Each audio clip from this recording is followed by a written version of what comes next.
Welcome to Sports Talk with Steve Jones, the daily talk show with the voice of Penn State football and men's basketball. You never know what special guest may stop on by any given day.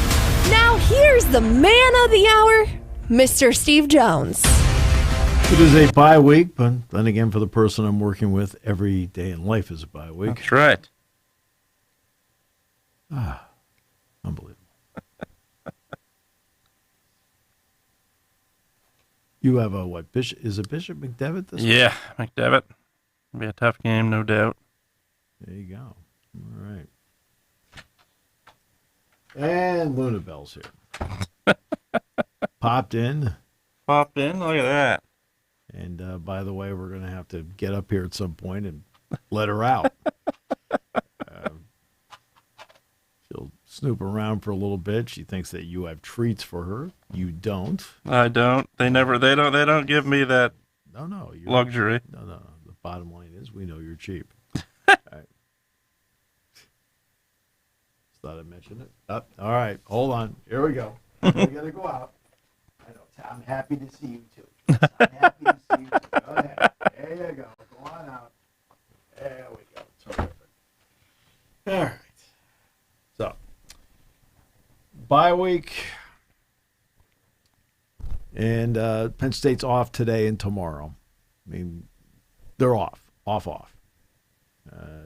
And the players were pretty happy about that news last night when they got it. They were off. They knew they weren't going to be practicing, but for example, they were going to have a lift and things like that. But so they're off. Basketball did not practice yesterday, but will practice today, tomorrow, and then they play Sunday when they take on Shippensburg in the Jordan Center at 2 o'clock. So, the gambling scandal in the NBA, here's a couple things, all right? Naturally, we're in a politically charged time, as we all know. Sure. And so there are people that think that, well, this is the current administration. They're trying to get back at the NBA because they don't support them. Like, no. Okay. When you have 4 of the 5 primary New York crime families involved in part of this, right? Yeah. And it's also a distraction from other issues. No, the FBI is a pretty big organization. Okay, just so you know, they have the ability to investigate multiple things. Yeah. Yep. Because they have a lot of people. And that's like I heard that yesterday. I'm saying like, what?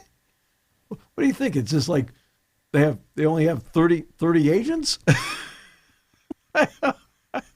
We saw them all yesterday. They worked on that one thing, didn't work on anything else.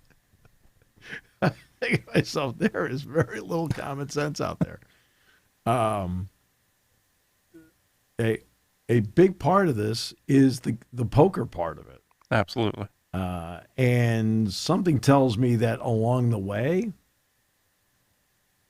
that whether the Rozier deal led them to maybe what's going on with Billups, which then opened the door to the poker part of it, or the poker part of it opened the door to the NBA. We don't know which order it came in. I just know that for the NBA, it is bad. Yeah, no doubt. You already have enough people that look at the NBA and say that it comes down to the last 5 minutes. And some NBA analysts have been like, well, it didn't involve Giannis. Like, does it matter? Does it matter it doesn't involve, like, the star of all stars? Yeah, no, not at all. Not in the least. When you have prop bets which are on everything anybody in the league can be accused of what Terry Rozier is accused of. And as I pointed out yesterday, he left the game allegedly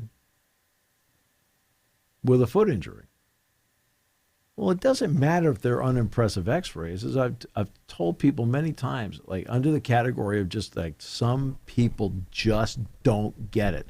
The coach, determines whether you play or not, and they force the trainers to get you ready and da-da-da. No, that's really... Now, are they constantly talking to the trainers? Like, where is he? How's he doing? Whatever. Of course they are. Because they're trying to figure out, make sure what they're doing. Yeah. But if the doctor says no, the player can't play. If the trainer says no, the player can't play. And here's the last part. If the player says he can't go, the player can't play. Which person wasn't mentioned in that? Coach. Okay. So if he leaves the game, and I don't know who the coach of the Hornets was at the time. I don't even think the Hornets knew. I mean, because it's Lee now, Charles Lee. Yeah. The former Bucknell. He's been the head coach the last couple of years. But yeah, it's like the coach has no say in what's going on. No. And at that point, like at that point, the trainer and the doctors, they're out of it too because they haven't had a chance to examine it, and he says he's hurt. Okay. So over 30 people were arrested by the FBI. But when you read into what is going on in all of this, there are multiple unnamed individuals in here that obviously are players along the way. Okay? Now, here's the weird thing about the Rozier deal. Okay? Rozier was cleared by the NBA on this allegation. Now, I would like to point out the league probably doesn't have the same tools the FBI does. There's Not probably quite. a pretty good chance. And something else that needs to come to light, because the NBA, again, cleared him. Damon Jones, it's the poker game deal, and it's the information deal. And evidently, whatever information he was passing along was not just about LeBron James, but also about Anthony Davis. Yep. Okay, so now we're into the beginning of all this. The question is, who are the other individuals? For example, individual 8 has a resume that matches up very close to Chauncey Billups. And I have to look at all the other ones to see how to match them up. But There's a couple that I think you have a very, very good idea who they are. okay, the indictment also claims Rozier paid for a friend to travel to Philadelphia to collect the money and counted it with Rozier at Rozier's home. Oh, boy. It's alleged that Rozier told a childhood friend that this would happen. The friend sold the information to the bettors. And the friend was the one that brought him the money. Again, he's made, I think, over $230 million in his career in the NBA. He's making like $26 million plus now. Why do this over just thousands? Exactly. Makes no sense. Okay. Yeah, it's baffling, and I think there's I hope this is literally just the tip. I think there's going to be a lot more to come, unfortunately, but Yeah, you just hope. And the key to me right now is I would like to know what led to what. In other words, were you investigating the crime families and the Right. poker scandal, found out that there were NBA players involved, which then in turn led to them looking in, like, oh, wait a minute, there's more to this? Because it is alleged that both Jones and Billups, it's alleged that were involved in both. Okay? Now, Billups is in charge with one, but again, person of interest number 8 matches up his deal.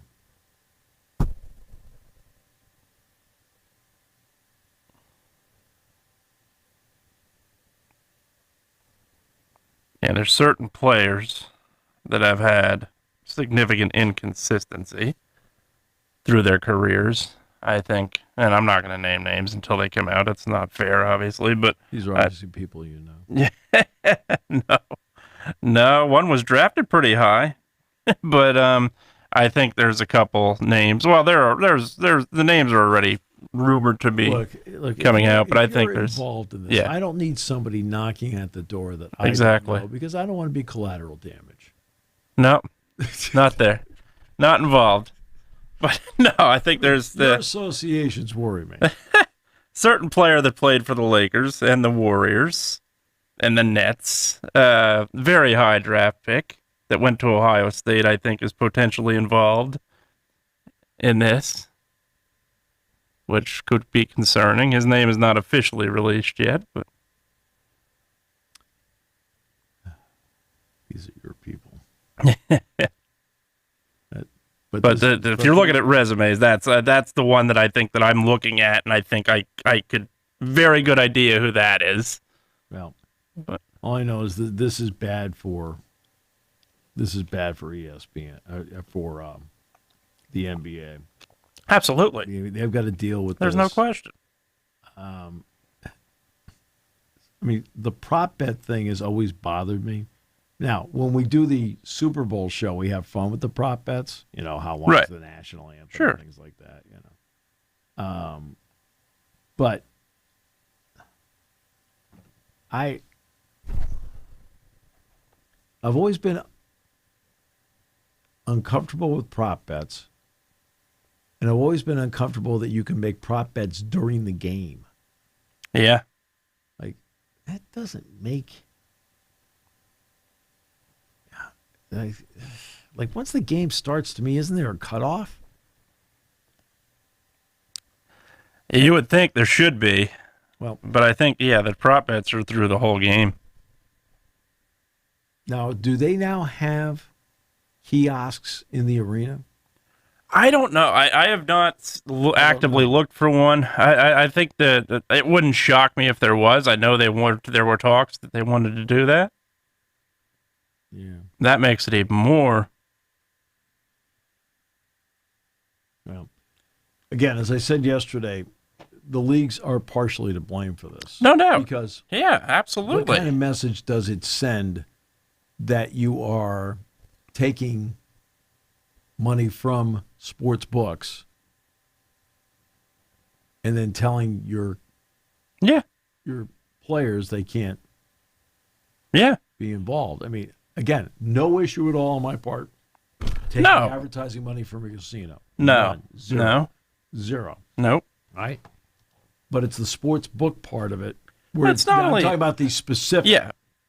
It's not only the taking money from the sports book, it is promoting the heck out of the sports book actively in the game, Yeah. which is an even bigger concern. Like, you're at the point where 5 minutes into the game, oh, hey, Kenny, what's your prop bet today? What's your bet? What's your better DraftKings bet here? Is Giannis going to score 40 or is Joel Embiid going to be out tonight? Yeah, it's I know. literally, yeah, that's to me very, When very I'm flipping hypocritical. around the radio and I hear like a snippet of a show like that, it makes me sick.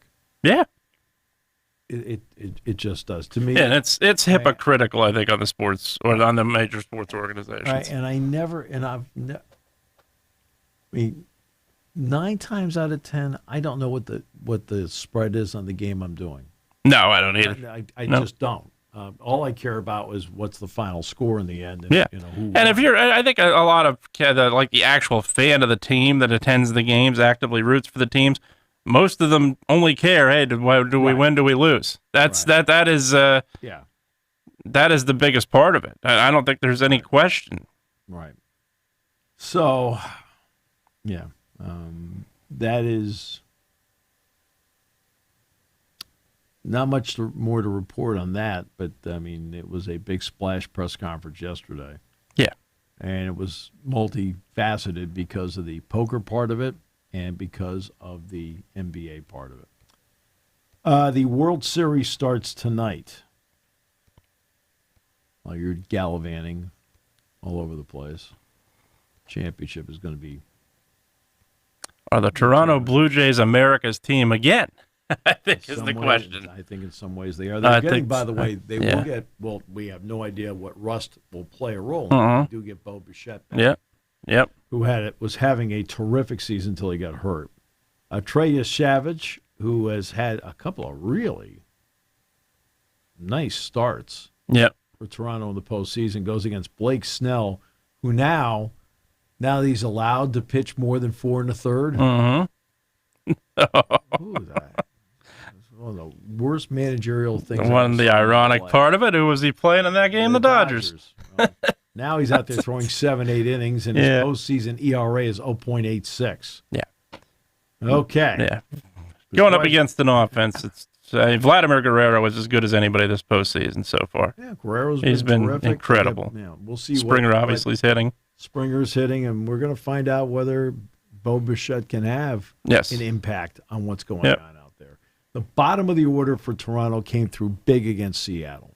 That was a big difference between the two teams. The bottom of the order for Toronto was much better offensively than the bottom of the order for the Mariners.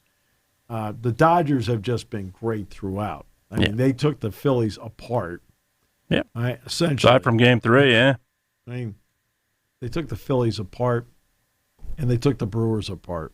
Their starting pitching has been outstanding. Everyone has felt that the weak link has been the Dodger bullpen. Well, the Dodger bullpen can't be the weak link if you're going 7 and 8 innings on the mound, or in Yamamoto's case, a complete game. Yeah. Yeah, absolutely. And that's it. And every starter has pitched effectively for the Dodgers. You go to Game 4 against the Phillies, there was a lot of unease with Tyler Glasnow. He absolutely did everything he had to do for the Dodgers to win that game. And then the bullpen came in and shut the Phillies down again. By the way, one interesting side note. There will be an individual in the dugout tonight that will be involved in his first ever World Series. Don Mattingly. About it. 40 years in baseball, plus years in baseball. One of the truly great no players. Question. Defensively, no offensively, question. Just a great player. If you watched the game of baseball early to late 80s, and you saw him when he was healthy, he was among the best in the game, without question, if not the best in the game. Mattingly was incredible. So there you go. That's the World Series tonight. Thrilled for Don Mattingly. Same here. I went to a Pirates-Marlins game. And I was sitting up in one of the suite boxes. And I was sitting with some people, and we're on the first base side, which is the visiting team side. I pointed down. I said, "That's the Marlins' best hitter and best player." Mm-hmm. They said, "Really? Who is that?" I said, "Don Mattingly, the manager." He's still better than the players they have. Chargers won big last night. No issue there. Took out the Vikings. Vikings did not look good at all. Yeah, Vikings don't look good. They've got some major issues. Allegedly are getting J.J. McCarthy back next week. Yeah, and that's going to be huge. Also got to run the football. And I didn't run the football at all last night. That didn't. Wentz played terribly. There's no sugarcoating that. But number one, he got hurt at some point in the game, and the other part of it is, they just couldn't run the ball. That's not going to help a quarterback at all either. No, it's not going to. So there you go. And then of course, college football. A lot going on in college football. Oklahoma Ole Miss is one of the big games this week. The interesting part is, you talk about matchups, and this matchup is interesting in that Oklahoma runs the ball pretty well, especially with Mateer back in the lineup. And guess who's 15th in the conference in rush defense? Ole Miss. Oh, boy. So there you go. So let's look at some of the games coming up. Tomorrow, of course, Penn State's opponent after Ohio State will be Indiana. They get UCLA tomorrow. Indiana, Fernando Mendoza has been terrific. Surratt is really good. So's Omar Cooper. E.J. Williams is okay. Their offensive line's playing great, and even though they lost Beebe, between Roman Hemby and Kalen Black, they have run the ball really well. And defensively, D'Angelo Pons, the preseason, I did list 10 guys. I put Pons on there as one of my 10 guys because I think he's terrific. Aiden Fisher's had a really terrific year at linebacker. He's one of the JMU guys that Kurt Signetti brought over. And, of course, UCLA's been hot. They've won 3 in a row. And the game is in Bloomington tomorrow at noon. Syracuse, Georgia Tech's at noon tomorrow. Georgia Tech 7-0. Syracuse, since Steve Angeli's injury, has not been able to generate. They've not been the same. Also at noon tomorrow, I mentioned Ole Miss, Oklahoma. Ole Miss trying to bounce back after the loss at Georgia in a game that looked like they had a true opportunity to win, and then lost control of it. And evidently Mateer seems to be a lot better than you would expect him to get better as time goes in terms of how he's physically feeling, and that it seems like he is. Virginia, North Carolina.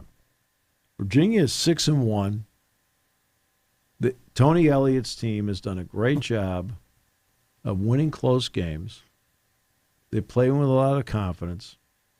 And this is a game that showcases, in some ways, the mindset, the NFL mindset of North Carolina and how it cost them this season, because the starting quarterback for Virginia was North Carolina's quarterback. Yep. And they didn't keep him. And, Morris has gone out, and he's played really well. Really well. Now, is he a pro quarterback? No. But that's how Mike Lombardi and Bill Belichick were evaluating the roster. They were looking at guys that, they wanted an NFL type of quarterback in there. Well, this is the college game, and it doesn't hurt you when you have a college quarterback. And Morris is a college quarterback. He's not going to be a pro. No. But in terms of how he plays the college, like Diego Pavia, he's not going to be a pro. He might be on a practice squad. But, why do you think he's trying to stay as long as he can at Vanderbilt? He knows. Absolutely. South Florida, Memphis. 2 6-1 teams here. Games in the Liberty Bowl. Alabama, South Carolina. Alabama's been rolling their 6-1. Now, the game's in Columbia. Yeah, South Carolina usually plays them well. Right? Lenore Sellers has struggled. Yeah. He's got 5 touchdowns passes. That's it. Yeah. And flip side, Ty Simpson is playing as well as anybody at the quarterback he's position. got about 18 touchdowns and 1 interception for Ty Simpson. But the Sellers thing, I think that's been a mystery to everybody down there. I know he's been banged up. I got that part. Then we get to the 3:30 games. That's a 3:30 game. Also at 3:30, Missouri Vanderbilt. They're both 6-1. The game is in Nashville. And Bo's playing well for the most part, right? Yeah. Okay, I think people have to understand. Bo has 11 touchdown passes, but he also has 7 interceptions. So there's a little hit or miss with him, but he's a big reason why they're where they are. He's played. Look, I think he's given Missouri everything I think they hoped they would have. And again, there's a guy who's a really good college quarterback. Yeah. He's a good college quarterback. I think though. I mean, look, if you're around Bo Bueller for 2 minutes, you're a big fan of Bo's. BYU Iowa State. This game is in Ames. BYU is 7-0. Been playing great. And they've got Iowa State. Rocco Becht, not bad. Bachmeier, there aren't many quarterbacks that wear number 47. But the other part is BYU has run the ball. Martin has 774 yards rushing this year. They have run the ball really well. Illinois, Washington. Illinois may be the ranked team. Washington is actually the favorite. Altmaier's having, I go back to that game in Illinois where Penn State picked up Altmaier 5 times. Well, you want to talk about growing up from a game like that?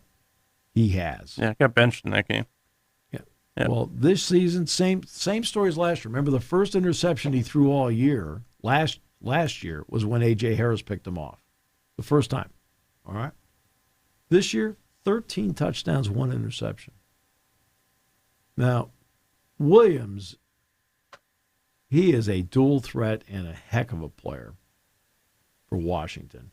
Jonah Coleman, as you know, I think he is an excellent running back. He scored 12 touchdowns already this year.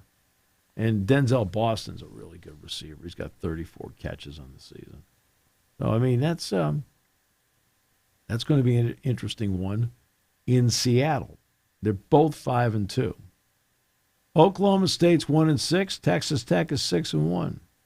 Golly, I wonder how this is going to turn out at Jones Stadium in Lubbock. Now, they have already put out the word that the Big 12 will find them if they throw tortillas on the field.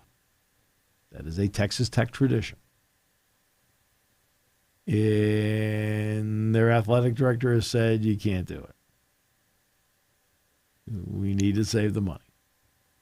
We can't pay the fine. So I don't know what they're going to do. I don't know if they're going to throw them at each other in the stands. They might. The possibility. I don't know. There's a reason they don't do dollar dogs in Philadelphia anymore. Baylor, Cincinnati. Cincinnati's 6-1. Baylor's 4-3. Yep. Texas, Mississippi State. Now, Jeff Lebby's team, Mississippi State, a much, much better team at home. Okay? On the road, they really, really struggle. The running game, because of injuries, not helping Arch Manning at all. Meanwhile, I mean, look, shaping the quarterback for Mississippi State, he makes mistakes. The young team in a lot of ways, but let's give credit where credit's due. They're 4-3 right now. And at home, Mississippi State's much better. Wisconsin and Oregon. No. Well, you know what? That game is in Eugene. And Wisconsin's offense is anemic. It is bad. I think bad would be the understatement of the year. So I'm watching the Wisconsin-Iowa video. I'm like, oh my goodness, this team is not good. Right? Then, I mean, I wouldn't even watch the Ohio State-Wisconsin game. I'm not even going to watch it. Because I just don't think I can get anything out of it. Because that was Ohio State's last game. Yeah. I mean, Wisconsin's just not playing well. Stanford, Miami. Look, Miami's 6-1. You know, for the most part, Beck's played pretty well. I mean, but he's still, pretty well. You know, I'm talking about Altmaier, 13 touchdowns, 1 pick. I mean, Beck's got 7 interceptions after that, 4 INT night. Yeah, threw the big one, too. You're in field goal range to tie that game last Friday night. Throws the interception. I'll say this, the Tony kid, the freshman wide receiver, reclassified, he is a really good-looking player. Man, he's a really good-looking player.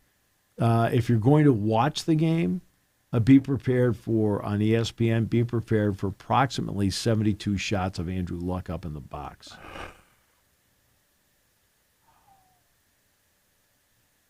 I love the fact that they cover every game. I do. It's how they do it, where you sit there and go, oh, just show me the game. I don't care if Andrew Luck's up there. What's he doing? Is he calling the plays? What's he doing? I mean, they played Hawaii. I wanted to watch the game. They kept showing Andrew Luck up in the box. I mean, I have nothing against Andrew Luck. It's not his fault they show him every 12 seconds, but geez, after a while, come on. Texas A&M, LSU, and Baton Rouge. Well, for LSU, this is the line in the sand game. I agree. All right? And, of course, you've got people as Brian Kelly coaching for his job. Look, they're coaching to try and get to the college football to win the playoff. game, win to get to the playoff. Right? This would help in a big way. You're playing number 3 team. I mean, look, Marcel Reed has played really well at quarterback for Texas A&M. I mean, I didn't really know too much about him until I watched the Notre Dame game. I'm like, oh, geez, this guy can play. We know Nussmeier's been hurt. That's played a role in LSU's up and down, their roller coaster offensive performance. Texas A&M's playing great. They're 7-0. LSU, here it is. 7:30, night game, Tiger Stadium, Baton Rouge. If they're going to make any kind of move, this is the time. Bill O'Brien's got Boston College playing at Louisville. Louisville is 5-1. BC's 1-6. Michigan State. They're going to play in East Lansing. All right. So, Michigan State got off to a 3-0 start. They've lost their last 4. Now, I think Aiden Child's a pretty good quarterback, and I think Frazier's a pretty good running back. All right? Not bad. But Bryce Underwood, to his credit, his stats in terms of completion percentage is actually less than Aiden Child's. But, Underwood's taking pretty good care of the ball. He's only thrown 2 picks so far. Yeah. And Haynes has been, now when he's been in the lineup, it's made a big difference. When he's been out of the lineup, and the USC game is evidence of that, being out of the lineup, it's hurt them. Because he has a really good feel as to how to run behind that offensive line. So that game is the NBC game, and that will be at 7:30. Tennessee and Kentucky. Okay. I'm not sure if Kentucky could put together a 10-play drive against nobody in a shell game. Yeah. They're just not a very good offensive team at all. Tennessee's 5-2, and again, now when you get to be in that category, you're a 5-2 team at this stage right now. You are now in, I have to keep winning every week. It's very difficult for a 3-loss team to break through in the 12-team playoff. Very, very difficult. If it were a 16-team playoff, okay, you could afford maybe one more if you have the schedule that can balance it off. But that's where Tennessee is. And it doesn't matter that they're playing Kentucky. They just need to win the game. They need to win the game. Doesn't matter what the score is. And then Houston, which is 6-1, plays at Arizona State, which is 5-2. This is kind of a sneaky good game. Good game. Yep. That's going to be taking place. And it's going to be in Tempe. And they've got Sam Leavitt back, and that really helps Arizona State. They're just a better team when Sam Leavitt's a quarterback. The irony is he used to be the quarterback at Michigan State. He actually played against Penn State coming off the bench. And Weigman has had a really good year at quarterback for Houston. Not bad at all. They run the ball well. Connor's a good running back. But Arizona State's, I think they're deeper. But this is a Big 12 matchup. Yeah. So those are, some of the games that you're looking at. And let's see here. We already mentioned, some Big 10 matchups in there along the way. But we'll give you the rest of the Big 10. Rutgers is at Purdue. That's at noon. Minnesota's at Iowa. That's at 3:30. Minnesota's playing really well, by the way. They're playing incredibly well. PJ Fleck's done a terrific job. Looked great against Nebraska. And then, of course, Northwestern and Nebraska. They're both 5-2. Right? Again, look, I know Northwestern isn't ranked. I've got that part. I understand that completely. But, again, look, we're heading into the second half of the season. When you get hot, you end up going 10-2. Mm-hmm. Well, you're going to get consideration. It is a Big Ten schedule you're facing. And then Nebraska, of course, 5-2 on the year, coming off that loss at Minnesota last Friday night. And, Preston Stone's had a good year. I think Wilde is a really nice receiver. Absolutely. Is he great, awesome, incredible? No, but he's a nice receiver. They run the ball well. And Nebraska's interesting. They'll go on a roll offensively with Raiola at quarterback and Johnson running the ball and so forth. And then there are moments where they just stall out completely offensively, like for 3 or 4 series in a row. It's really interesting about them. And of course, Dana Holgerson is their offensive coordinator. Yep. But that game is in Lincoln, and that game will be at noon. It's on Fox Sports 1. Again, I just caution people about I have no idea how the head coach search is going to turn out. None. Okay? Right? That's for Pat to determine. Mm-hmm. But don't get into this deal of X won, X would be a great candidate. Y lost. Well, that's it. Cooked. There's nothing to do with anything. No. This is all about fit. Who Absolutely. Fits. And remember, as I said yesterday, whomever gets the job is going to have more resources than they've ever had in their career. And let's see how they can make it pay off. But, we're still in October. Okay? This whole thing has a long way to go. And now I'm going to use a word that people hate when I use the word, but I'll use it anyway. Patience. Yeah. It's tough sometimes. Right? No doubt. People are like, tell me to be patient. I want to know who's the coach now. I want to be able to complain right now who it is. Okay?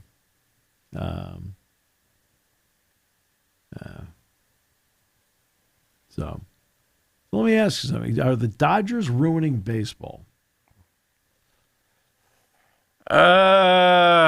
I think we may need to reach a point somewhere down the line where there is a salary cap in baseball. Whether or not they're ruining baseball, I don't know, because they have the best player in the game. They have probably 3 of the top 10 players in the game, and part of that is because there's no salary cap in baseball. They built the team fair. So they're playing by the rules, whether people like it or not, whether they have a $2 billion payroll. So are they ruining baseball? Not necessarily. I think they were vulnerable this year. I think they were there for the taking. Unfortunately, nobody took advantage of it. And they played incredibly well in the postseason so far. They've only lost 1 time. So no, I don't think they're ruining baseball. I think they're a West Coast team. As popular as they are, that is always going to affect things. But no, long answer to a short question. No, I don't think so. Not at the moment, at least. If there's no cap in baseball 10 years from now and they've won 10 World Series, then maybe. Well, over the last 4 years, the Dodgers have spent a total of $1.12 billion. Yeah. On salary. But they're not number one. The Mets are number one at 1.28. Yeah. And where are the Mets in October? Like Steph Curry and Golden State rolled. But remember when they acquired Durant, that made it. Mm-hmm. Patrick Mahomes and the Chiefs have won 3 Super Bowls. And then there's the Dodgers. And look. You've won 2 World Series, but I'm saying with this core 1, 2020 was a little different of a time. You count it, no question. The Yankees won championships in 96, 97, 98. Mm-hmm. They won 3 in a row. Mm-hmm. The Dodgers have not won 3 in a row. No, Or the Yankees- 98, 99, 2000, I think the 2000. Yankees Yeah, won. 98, 99, 2000, the Yankees won. Yep. Yeah, and they were there for pretty much in position to take a fourth in a row. And the best closer in the game with an ERA under 1 blew his first save. well, That's what made it defensively, magical. They blew it too. Oh, yeah, absolutely. On the bunt. Tim yeah. McCarver. See, Yeah. I always tell everybody what makes a Yep. great analyst. Yeah. A great analyst tells you what and why and can do it beforehand. Yeah. When the Yankees brought the infield up, Yeah. Tim McCarver said, look, with the cutter he throws and Luis Gonzalez at the plate, he can actually saw one off and bloop one over that infield and score a run. And Rivera throwing the cutter. Well, no, he said That's going to do cutter, it. Yeah. because the cutter has that kind of Absolutely. action. Yeah. And that's exactly what happened. Yeah. Well, that whole inning, you go back to second batter. Rivera's almost impossible to bunt off of.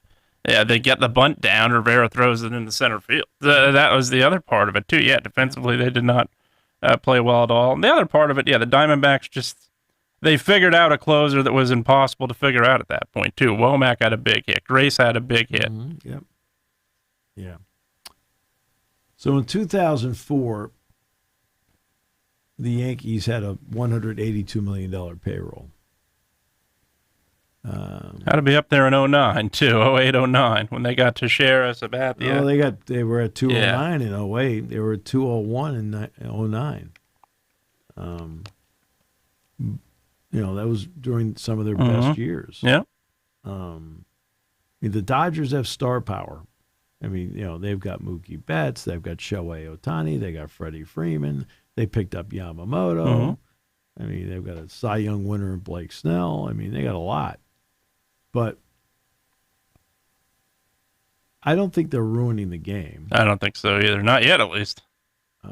Now, if they ended up winning, say, 4 in a row. Yeah, they go on a streak. I mean, really, when TV was in its infancy, the Yankees won 5 in a row. Yeah. TV was in its infancy.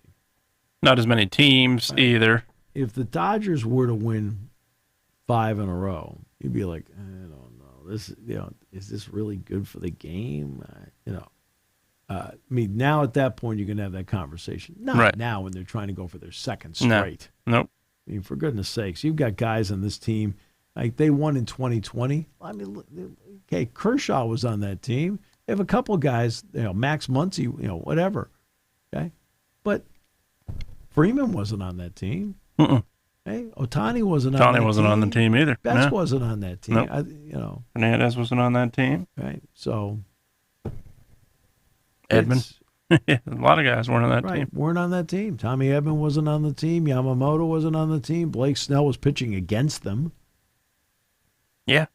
Well, that's the other part of it with this team, too. People are going to look at that star power, and again, I think you could easily argue Ohtani, Betts, Freeman are 3 of the top 10 in the game. But you look at the postseason against the Phillies, especially Ohtani, obviously, he pitched great in Game 1. First of all, gave up 2 runs and settled in completely. Yep. But aside from that, Betts had a good series.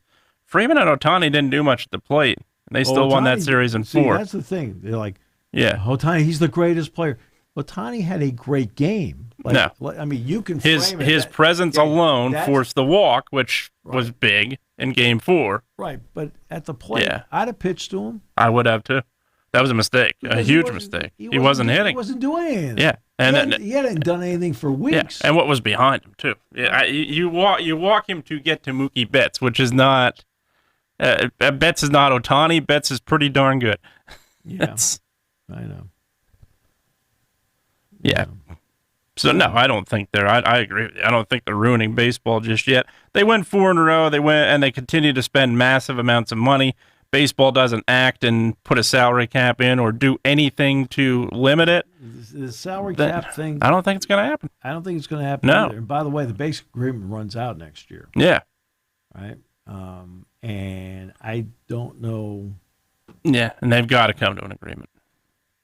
The game's hurting. I think there are a lot of things in baseball right now that are hurting it. Look, in other words, I don't mind if this is what you do. You walk in and you say, okay, this is what we're going to do. We're going to make the cap. We're going to propose a cap, but it's going to be $500 million. Does that whet the appetite of the Players Association if you put the number that high? Because then you're going to put the floor at 100 million. Your floor, yeah, exactly. Would that whet their appetite that you put it at a spot that nobody has ever spent before? Right. Okay?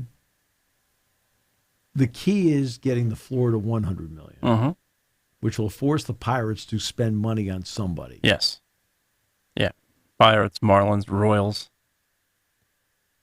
Rockies, a lot of these teams that aren't spending. Oakland, obviously, or Las Vegas, Sacramento, whatever team they're going to be at Las Vegas. They'll be at some point. Yeah.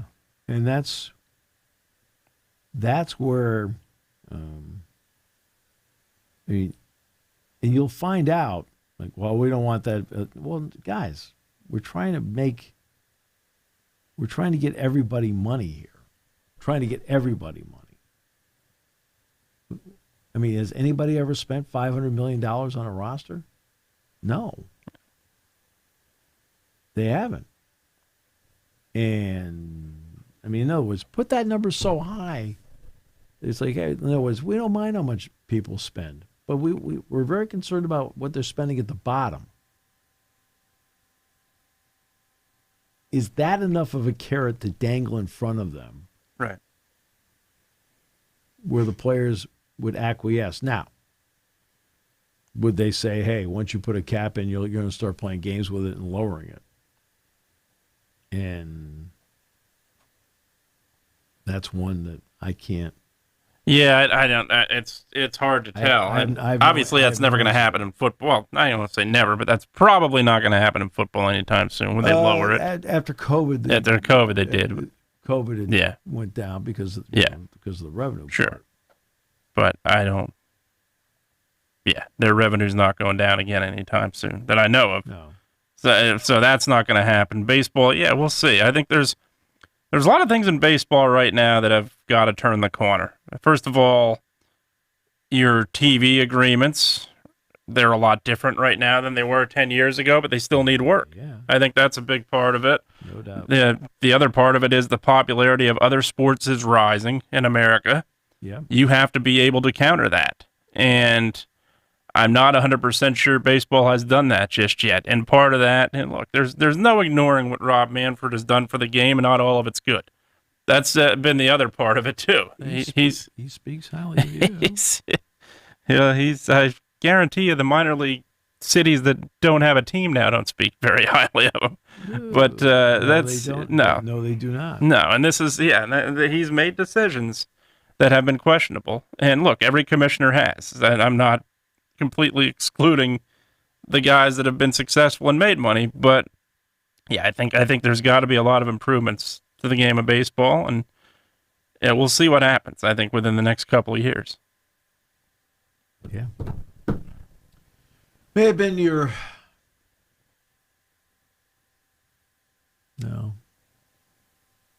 maybe further down than that. You did okay today. No. Preview of tonight's game? I think it's going to be a good one. There's no question about it. McDevitt is a team that Jones Davis, running back, is extremely good. I think that's one guy that is one of the focal points. Last year, they obviously threw the ball a lot more. That was a long game last year when these two teams got together. State High got out to a 28-7 lead. McDevitt came back. And I don't think we got out of Memorial Field till almost 11 o'clock, and it was well worth it. I think tonight's going to be a good one. It's only my second trip to the new facility at McDevitt since I've been doing State High, so it's going to be a fun one. Mid-Penn title, I think, is still up for grabs a little bit. I think Harrisburg's got a stranglehold on it, should end up winning it, but it's going to be a good one, and it's going to get State College ready for the playoffs. When they will play, we shall see. We know for sure they're going to play in 2 weeks. Will they play next week? I don't know. We'll see what Altoona does. So you're not tapped into what's going on? tapped into what's going on, but whether Altoona participates or not is going to be the question. So you're just telling everybody you have no idea. That's right. No idea what Altoona's going to do. I think they probably won't participate. Say, quote, I have no idea. That's right. I have no idea. I think you just put that on tape. That's right. That's right. Everything. That's right. So you can play that back on everything. But my best guess would be Altoona does not participate, and State College then awaits what's potentially a trip to Erie. Hey, by the way, good news. Jerry Valeri got to level 8 on Minecraft this morning. There it is. All right. There we go. Have a great weekend. Enjoy your bye week. Everybody.